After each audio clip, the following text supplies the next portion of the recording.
Hi, this is Tom, and welcome to this week's Thrive in 5. This week I want to talk to you about achievement architecture. And achievement architecture is really a structure that you can use in your mind to help you achieve the results you want or the outcomes that you're seeking to get to. And I completely give credit to Dan Kennedy on this one. Dan Kennedy, in last month's No BS marketing letter, Dan talked about these things, and it's so good that I wanted to share it with you. So really how I think about it is architecturally is to build a structure that works for you. And the four elements of that structure that I see in terms of achievement architecture are these. First, as sort of the foundational element, responsible. I have to believe, and I have to, without a shadow of a doubt, know that I am responsible for everything that happens in my world. If I want to achieve an outcome, I am responsible to get to that outcome. I cannot afford to, and I can't even go there, to blame other people, other things for my lack of ability to get there. I am responsible, so I can't blame my circumstances. The minute I go there, it's a slippery slope to be on. And when you go there, you go the wrong direction.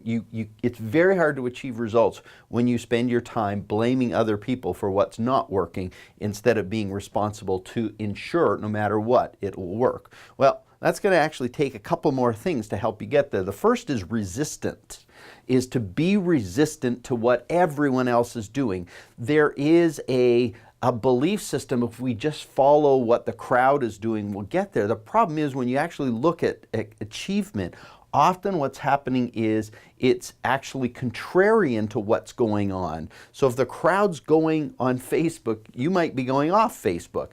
If everybody believes that they have infinite access to you, you might have to become inaccessible. There are a lot of areas that, in order to get the achievement that you desire, you're going to have to be resistant to what is commonly accepted wisdom. And so it's really important to think in terms of resistance as a part of the architecture. But at the same time, you also need to be resourceful. And resourceful means if there's a will, there's a way, because you're going to be responsible for it. So you're not going to go necessarily with the crowd. At the same time, no matter what you come up against, you're going to find a way to get yourself through it. Let me give you an example of that. 260 BC, the Romans were fighting the Carthaginians. And I think I said that right, Carthaginians. So the Romans are fighting the Carthaginians. The Romans are exceptionally good on land. They're great land fighters.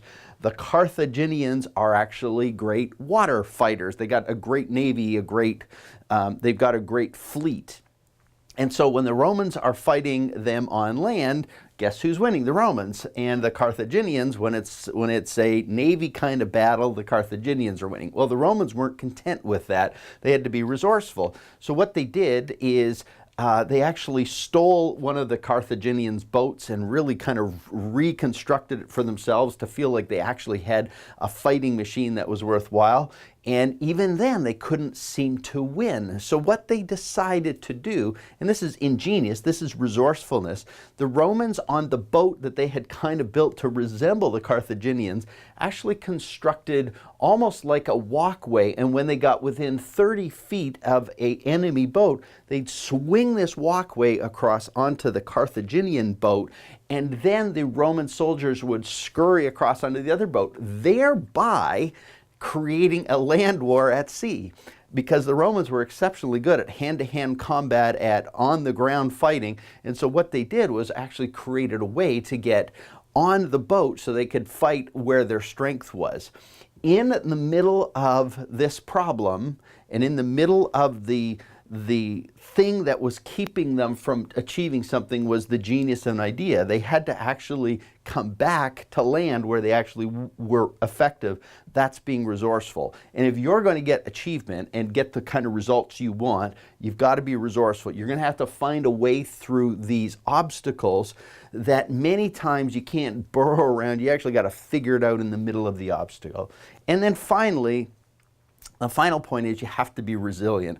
I don't know of many people whose success comes overnight. Yeah, you hear about it. There's some lottery kind of wins for some companies. The reality is when you dig into it, there's this resilience that really just takes place over time and it never stops. And I was watching this last month, there was NCAA basketball on. I was watching the Masters tournament a couple of weekends ago.